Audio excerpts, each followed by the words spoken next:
This week's episode of PokeClass is sponsored by Collector's Cash, your number one place to go for all your single cards and sealed products. Make sure you check them out after the show at www.collectorscash.com.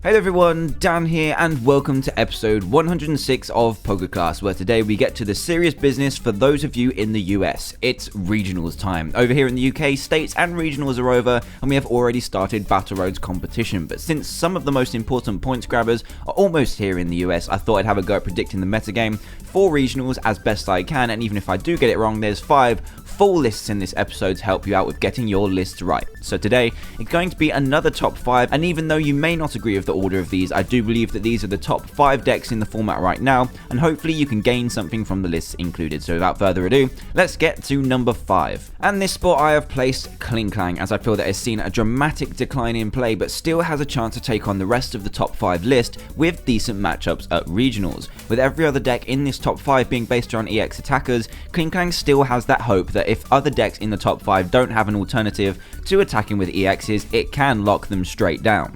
Choosing whether to include a counter to this deck depends on your metagame entirely, which is why Klinklang only hits number 5, but when Klinklang does hit the right tournament, it can cause all sorts of trouble when set up. This is another reason Klinklang stays down there on the list. It's a stage 2 based deck. Unfortunately, stage 2s are always going to be running the risk of losing on the first turn or losing their basics before they even have the chance to get going. However, here is the list for the deck if you want to give it a spin or want to try it out yourself. This list, as with all the lists in the video, won't have any outrageous text, but will focus on getting the strategy set up as quickly and as efficiently as possible, which is key when at huge tournaments such as regionals. So hopefully that means you don't see any surprises here. The main differences between the list I featured here and the one I featured in my PokeClass episode 104 about Klinklang is that I've removed the Keldeo for an extra switch card in the form of Escape Rope, and I've also added in Colress, switched around the counts of Cobalion, and changed the A-Spec too. The reason for taking out the Keldeo is that I always ended up just having the switch in hand anyway and another attacker on the field to keep the onslaught coming. But if you do prefer the Keldeo option to switch into the attacker you're already using, then feel free to take out one of the switch cards for it again. Cobalion EX has moved up to 3 and normal Cobalion has also dropped down to 1, and the reason for this is that the EX version is really good in the early game. Getting that damage on the field early on while getting rid of special energy as you get your stage 2 set up is fairly unique for a stage 2 deck, as many others cannot start this early pressure. The A-Spec decision is up to the player, but I've found that Dowsing Machine can be a lot better in stage 2 decks to grab those crucial resources back for the late game when you're supposed to be dominating. I must admit that I am changing backwards and forwards between this and Computer Search, as I don't like having Dowsing Machine in my opening hand with nothing else to do. Regardless, past the setup stages, Dowsing Machine is stronger in stage 2 decks, but still it's up to the player. So overall, Klinklang is still a very strong deck when played within the right field, and if you feel that you are familiar enough with the deck to take it through 8 or 9 rounds confidently, then definitely consider it. The format right now could just be right for this big metal gear.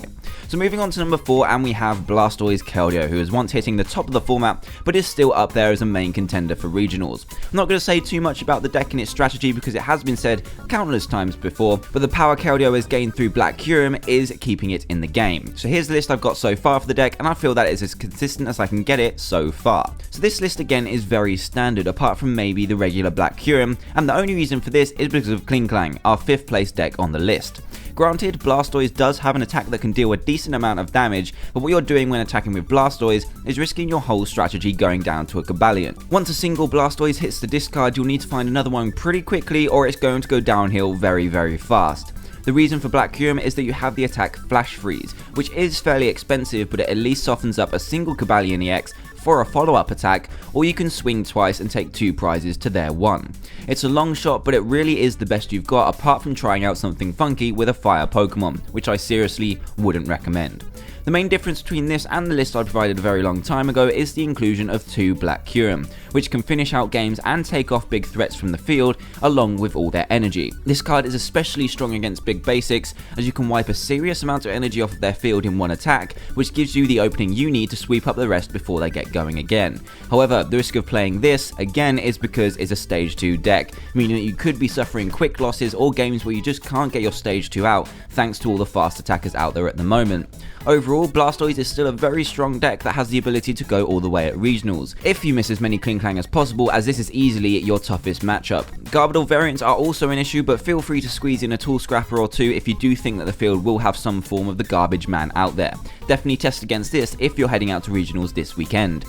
So this brings us on to our 3rd place deck, where we're getting to the real players in the format, and here we find Darkrai EX and his buddy Sableye. This may seem quite low for Darkrai, as it's always used to be sitting at the top tiers, but I did struggle to place this and the 2nd place deck in relation to each other. However, I'm sure I don't need to say too much about Darkrai now, as it has been with us for a very long time, so here's the list that I have for you today. Now this list is very standard and is probably why Darkrai is slowly slipping down the top decks list. I feel like Darkrai needs to switch its ways rather than coming out swinging, as 90 damage by turn 2 at best is actually starting to become very slow compared to the likes of Landorus. If Landorus starts with a fighting and the Virbank laser combo, you've got yourself a problem when you have the opportunity to set up a Night Spear, but your Darkrai is already halfway to KO. Landorus is always going to be a problem for Darkrai because of its sheer speed and its ability now to 2-shot a Darkrai with just a single energy thanks to laser and Virbank. The surge in play of Landorus is definitely giving Darkrai a much tougher time at the moment. Maybe we could see something emerge similar to the likes of the Japanese lists we saw a while back doing well, which featured 4 Potion instead of Energy Switch to counter Laser, rather than trying to outspeed it. However, something I would suggest this kind of list for is a newer player to the game, or for someone that needs something simple and consistent to get them those championship points places. This list is still very fast and can outspeed most things, even Landorus if they miss energy or important lasers in the first couple of turns, so don't count Darkrai out just yet. Overall, this deck is still up there for competitive play, and I would still be fine running this kind of list if I wanted to make it to cut, but I'm not sure if this has what it takes to take an entire event due to the sudden swing in format thanks to Laser. Take this deck if you want a consistent and fairly simple to run deck, but also test against it so that you can finally keep this Darkrai guy under control. This brings us to number 2 in the list, which is where the serious contenders lie, and I may be making a big claim here, but my number 2 deck is Rayquaza-Eelektrik. Now this probably seems a high spot for this deck to be, as it is kind of dropped off the radar before Plasma Storm was released, but it does actually have a really strong matchups across the board. It can one-shot any EX out there, wiping out energy that is on your opponent's side of the field, and also has that stability that Electric provides when forced down to small hands of N. The deck relies less on the hand and more on the field, so when set up it can really take the game by storm. Obviously, this is a high risk, high reward deck, with your risk being those 4 40 HP Tynamos that you're forced to run and possibly start with by itself in a game. However, when you make it past that first turn, you've got a good chance of setting up with Electric's consistency and could put up a good fight against a lot of the competitive field. So here is the list that I have for this deck so far. What I really like about electric based decks at the moment is that they are very consistent at getting set up and don't rely on the hand when they are. For example, Darkrai relies on Dark Patches for acceleration of energy, and Big Basics rely on getting the energy attachments turn after turn just from the hand. Electric, however, just needs an energy in the discard and it's good to go. The other strength about Rayquaza, something that I mentioned last week, is that people have started dropping Eviolite from their lists, as Laser is going to cause the knockouts anyway, meaning that Eviolite doesn't always save them, and this paves the way for Rayquaza to get rid of 3 lightning energy and take 2 prizes for doing so. Another plus is that Rayquaza has very little threat to getting KO'd in a single attack itself, which means Rayquaza can keep on taking those multiple prizes while the opponent struggles to keep up. However, those weak basics really are a thorn in the side of this deck, but I do think that the deck is really strong if you make it past that single turn. Do bear in mind, however, that the lone Dynamo is going to be tough to start with, as well as going second, as you have 7 other Pokemon you can possibly start with, which is the main reason for the second Emolga. Something I do really need to explain is the double V-Create Victini in here, and that is mainly for Klinklang, but it's also a really strong attacker that only gives up a single prize. 2 may seem excessive in many players' opinion, but I found it to work really really nicely. If you don't want to play 2, then feel free to take it out for either a regular Zekrom, Raikou EX, or maybe the shiny Rayquaza 2, which will give you different options throughout the game.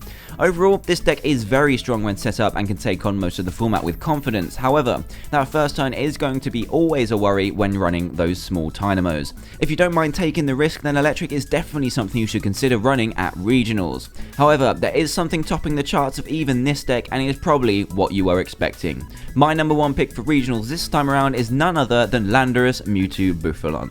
The reason I playtest above Rayquaza, even though I feel that Rayquaza has the edge in the long run, is because of that early game pressure which can ultimately win out in the end. And that is what's keeping this deck at the top, sheer speed and power. This deck's strength in the early game is unmatchable in the current format, and this quick pressure is ripping decks apart game after game. It can take apart those basics that need to evolve before they hit the field, and can apply early damage to those EXs that need an extra turn to attack so that they are always on top. Pair that with the donking factor that this deck has and you've got a very powerful deck. The downfall of this deck is actually being so fast that it can fizzle out very quickly in the late game and suffer to a very well timed end. When you get down to those last 2 prizes, you've always got that chance of hitting a bad draw after getting end, and the game could just slip away from you. This is what I personally don't like about the deck, as it relies on what is in the hand a little bit too much for me, but regardless of that, the deck's good, so let's take a look at the list I have for it. And this is the last list I have for you, which I think is a nice streamlined version of the deck that works well and doesn't have too many surprises. The main surprise in here is the 3 max potion, which can swing matchups a hell of a lot and also cause frustration for the opponent while they're trying to get rid of early threatening Pokemon. Another card I'm a massive fan of in this deck is Scramble Switch, as this covers the deck's main weakness, losing energy off of the main attackers after a KO. For example, if you have a Landorus there with 3 energy on it and it goes down to an attack, you lose a lot of attacking momentum, but what Scramble Switch allows you to do is switch that energy to a fresh attacker and keep that momentum going, rather than having to attack for small damage again.